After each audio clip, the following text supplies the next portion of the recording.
तो आज की कहानी होने वाली है एक रहस्य के ऊपर जिसकी कल्पना किसी ने कभी नहीं की। क्या कभी ऐसा कुछ मुमकिन हो सकता है हमारे इस संसार में? चलिए शुरू करते हैं। कहानी की शुरुआत होती है 18वीं सेंचुरी के एक गांव से, जहां के कोर्ट में यानी कि चर्च में खड़े हम गांव वालों को देखते हैं। उन्हीं के बीच था एक परिवार जिसमें से 6 सदस्य थे, जिसका हेड था विलियम, जो काफी अकड़ू और जिद्दी किस्म का शख्स होता है। इसी चीज को लेकर गांव के मुखिया ने उसे कई बार समझाया। उसे इस गांव के नियम कायदे समझने होंगे ताकि वो औरों को कोई परेशानी या तकलीफ ना दे। लेकिन विलियम का कहना था कि उनके बनाए हुए नियम कानून उसे फिजूल लगते हैं, इसीलिए वो उन्हें कभी नहीं मानेगा। उसकी ये बात किसी को पसंद नहीं आती, इसीलिए होता ये है कि उसे गांव से बाहर का रास्ता दिखा दिया जाता है और हमेशा के लिए हुक्का पानी बंद कर दिया गया। यहाँ तक कि इस गांव के लोग उसकी कोई भी मदद नहीं करेंगे। अगर किसी को ऐसा करते हुए देखा गया तो उसके साथ भी यही होगा। पर विलियम को इस चीज से कोई फर्क नहीं पड़ा। वो चुपचाप अपने परिवार को लेकर गांव से दूर जंगल में बने एक घर में रहने लग गया, जो उसी का बनाया हुआ था, क्योंकि वही उसी की खेती थी। हालांकि ये गांव से इतना भी दूर नहीं था, लेकिन यहाँ परेशानियां काफी थी, जिसमें सबसे ज्यादा थी खाने पीने की। फिर भी वो अब यहीं रहेगा अपने परिवार के साथ। इनके पास जितना था उसी में ये खुश थे। अब अगले दिन थॉमसिस सबसे छोटे बेटे सैम को लेकर खेलने के लिए उसे जंगल के पास लेकर जाती है, क्योंकि वो बहुत रो रहा था। पर अचानक से वो खेलते खेलते कहीं गायब हो जाता है। ऐसा लग रहा है कि मानो उसे किसी ने चुरा लिया हो। बेचारी थॉमसिस उसे हर जगह ढूंढती है, पर उसका कोई अता पता नहीं था। अब इसके अगले सीन में हम सैम को एक अजीब सी औरत के पास देखते हैं, जिसके शरीर पर कपड़े नहीं थे। पर इससे भी अजीब ये था कि वो सैम को बड़े ही डरावने तरीके से छू रही है।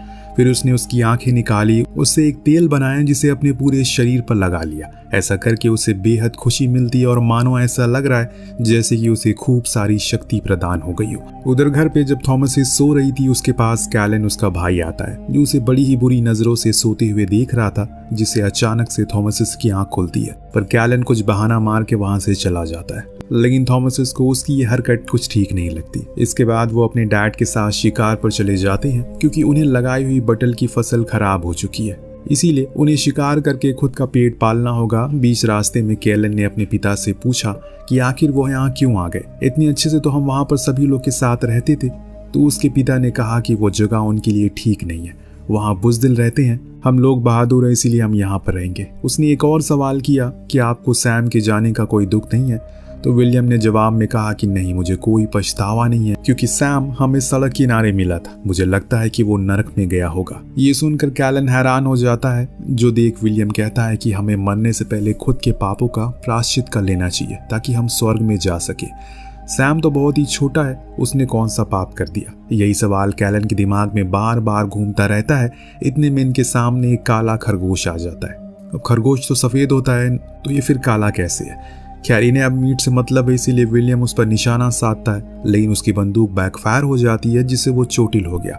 उनका शिकार भी अब भाग चुका है, इसीलिए दोनों ही वापस घर लौट आते हैं, जहां थॉमसिस बाहर खेल रहे ट्विन को डांटती है, क्योंकि वो बहुत ही ज्यादा शोर मचा रहे थे। लेकिन वो उसकी एक नहीं सुनते और अपने काले बकरे के साथ मस्ती करते रहते हैं। पर देखते ही देखते वो काला बकरा कब उनके लिए हानिकारक बन जाता है उन्हें पता ही नहीं चलता। पर वो तो सही समय पर वहां विलियम आकर उसे रोक लेता है और फार्म पर बांध देता है। लेकिन विलियम की पत्नी यानी कि थॉमसिस की सौतेली माँ, जी हाँ, उसके साथ किसी सौतेले जैसा सलूक करती हैं। शुरू से ही जिस बात का अंदाजा उसे भी है, पर उसने आज तक किसी से कोई शिकायत नहीं की। जूली ने बहुत सुनाया कि उसकी जिम्मेदारी थी ये पहले की उसने सैम को घुमा दिया। अब औरों को भी उसकी जैसी हाल करने का इरादा है क्या? पर बीच में विलियम आकर बात को ठंडा करता है और सभी को चुप करवा देता है। पर जब जूली को पता चलता है कि कैलन भी अपने पिता के साथ शिकार पर गया है, तो वो उसे अब आगे से वहां जाने को मना कर दिया, क्योंकि वो उसे खोना नहीं चाहती। पर कैलन ने बताया कि वो उसे भेड़िए को पकड़ने के लिए गए थे, जो उसके भाई सैम को ले गया। और ये सुन जूली उसे ये बोलने से मना कर और आइंदा से जंगल में भी जाने से सख्त मना करती है। अब एक दिन जब थॉमसिस को देखती हैं, जो नदी किनारे कपड़े धो रही थी, तो कैलन आकर फिर से उसे एक बुरी नजर से देखता है। पर थॉमसिस ने उसे ऐसा करते हुए देख लिया, तभी कोई थॉमसिस को विच कहकर पुकारता है, यानी कि चुड़ैल। ये असल में मोसेस था, उसी ट्विंस में से एक। तो थॉमसिस भी कहाँ पीछे रहने वाली थी। उसने भी कहा कि हाँ, वो विच है, क्योंकि उसका दिल सबसे साफ है और इसीलिए गॉड ने उसे मौत की किताब पर हस्ताक्षर करवाए। और हाँ, वो छोटे बच्चों को मारकर भी खा जाती है। अब उसकी ये बातें मोसेस को बुरी तरह से डरा देती है। तो कैलन उसे बताता है कि वो सिर्फ किताब में पढ़ी कहानियां बता रही है, बाकी सब झूठ है। पर फिर भी मोसेस उसे डर कर भाग जाता है। अब कहानी जैसे जैसे आगे बढ़ेगी आपको कुछ ऐसे सीन और ट्विस्ट देखने को मिलेंगे जो आपकी कल्पना से परे। बस बने रहिए आखिरी तक। शाम में खाने के समय जूली थॉमसिस को एक चांदी के बर्तन के बारे में पूछती है, क्योंकि उसने आखिरी बारी उसे उसके पास ही देखा था, पर उसे उसके बारे में कोई पता नहीं है। इसीलिए वो इनकार करती है, पर जूली मानने को राजी नहीं थी। दरअसल विलियम ने उसे बेच दिया था, जिसके बदले में उसे बंदूक ले ली, पर इस बारे में उसे किसी को कुछ नहीं बताया। तभी अचानक से बाहर बकरियों की चीखने की आवाज आने लगती है, जिसे देखने के लिए थॉमसिस बाहर गई तो वहां देखा कि वही काला खरगोश उन बकरियों के बीच में बड़े ही आराम से बैठा है। उसे ही देख रहा है। ये देखकर वो थोड़ा डर जाती है और फौरन अंदर आ गई। वहीं जूली तो विलियम से कहती है कि हमें थॉमसिस को घर से बाहर कर देना चाहिए, क्योंकि मुझे लगता है कि वो श्रापित है, क्योंकि जब से वो हमारे साथ है तब से ही कुछ न कुछ अशुभ होता जा रहा है। विलियम कहता है कि ऐसा कुछ नहीं है, पर हाँ, अगर तुम्हें ऐसा लगता है तो मैं उसे अपने दोस्त के घर पर नौकरी दिलवा दूंगा, जिससे कि वो दिन भर वहीं रहेगी ताकि तुम आराम से ज्यादा रह सको। ये बाहर खड़ी थॉमसिस सुन लेती है। उसे बहुत दुख होता है, क्योंकि उसने उन दोनों को कभी भी सौतेला नहीं समझा, पर वो उसे हमेशा सौतेला ही समझते रहे हैं। अगले दिन अब कैलन और थॉमसिस दोनों अपने लगाए हुए जालों को देखने के लिए जाते हैं, तो उन्हें वहाँ एक खरगोश फंसा हुआ मिलता है, जिसे वो बहुत खुश हुए। वापस आने लगे तभी उनके सामने वही काला खरगोश फिर से आया, जिसे देखकर दोनों चौंक गए, क्योंकि उन दोनों ने ही उसे कभी न कभी देखा था। पर थॉमसिस के चेहरे पर अलग किस्म का डर था। इनका कुत्ता जब उस खरगोश को देखता है तो उसके पीछे भागना शुरू करता है, तो कैलन भी बंदूक लेकर भागता है। हालांकि थॉमसिस उसे जाने से रोकती है, पर उसकी वो नहीं सुनता। उसी के चक्कर में वो घोड़े से गिरकर बेहोश भी हो जाता है। अब जब उसकी आंख खुली तो उसके पास कैलन कहीं नहीं थी। वो एकदम अकेली थी इस जंगल में, इसीलिए वो अपने घर की ओर लौटना शुरू करता है। तभी विलियम इन दोनों को ढूंढते ढूंढते वहां तक आ जाता है और उसे कैलन के बारे में पूछता है। तब थॉमसिस डरी हुई आवाज में बोलती है कि मैंने उसे खो दिया। माँ सही कहती है, मैं आप लोगों के साथ रहने के काबिल नहीं हूँ। दूसरी तरफ कैलन बेचारा अकेले ही भटक रहा होता है। अब उसे डर लगने लगा है कि तभी उसे अपने सामने एक झोपड़ी दिखाई देती है, जिसके बाहर एक खूबसूरत औरत खड़ी है, जो उसे अपने पास आने के लिए बोल रही है। कैलन भी उसकी बातों में आ जाता है और उसके करीब चला जाता है। तब वो लेडी उसे सेड्यूस करके झोपड़ी के अंदर ले जाती है, और इधर घर पर अब कैलन की खबर सुनकर सभी घबरा जाते हैं, क्योंकि उन्हें सच में फिक्र होने लगी थी। सबसे ज्यादा थॉमसिस डरी हुई है, क्योंकि उसकी वजह से उन्होंने सैम को पहले ही खो दिया है, और अब कैलन। तभी अचानक से फिर से बकरियों की चिल्लाने की आवाज आती है, तो वो भागती हुई बाहर जाती है, जहां उसने देखा कि कैलन बिना कपड़ों के बुरी तरह घायल अवस्था में खड़ा है। वो फौरन उसे अंदर लेकर आती है और उसे पहनने को गर्म कपड़े देती है, पर अब कैलन बेहोश था, जो देख उसकी माँ ने कहा कि उसे ऊपर विच का साया है, हमें फौरन कुछ करना होगा। पर विलियम का कहना था कि वो बस घायल है, थोड़े टाइम में ठीक हो जाएगा। यहाँ वो थॉमसिस के ऊपर कोई बात आने नहीं देता, और सच भी जूली से कह देता है। उसने ही सुबह उसे कहा था कि वो थॉमसिस के साथ जंगल में जाकर उन जालों में कुछ भी फंसा उसे लेकर आए। मुझे नहीं पता कि ऐसा कुछ हो जाएगा, लेकिन तुम घबराओ मत, सब कुछ ठीक हो जाएगा जल्दी। अब सुबह होने पर थॉमसिस बकरियों का दूध निकालने के लिए जाती है, जहां वो ट्विंस फिर से बार बार उसे विच कहकर चिल्लाने लगते हैं। इससे वो परेशान होकर उन्हें डांट देती है। तभी उसकी नजर पड़ी बकरियों से निकल रहे दूध पर, जो कि सफेद नहीं बल्कि लाल था। अब इसे वो दोनों डर कर भाग जाते हैं, और थॉमसिस भी डर चुकी थी। ऐसा कैसे हो सकता है? घर पर अब कैलन की हालत खराब होती जा रही है, इसीलिए विलियम फैसला करता है कि वो गाँव जाकर डॉक्टर को ले आएगा और लगे हाथ थॉमसिस की नौकरी के बारे में भी बात करेगा। पर इससे पहले कि घर से निकले, कैलन को होश आने लगा, पर अब वो तड़पने लगा है, अजीब सी हरकतें करने लगा है। उसके बदन को मानो कोई मरोड़ रहा हो। तभी अचानक से उसे एक हिचकी आई और उसके मुंह से एक सड़ा हुआ सेब बाहर निकला।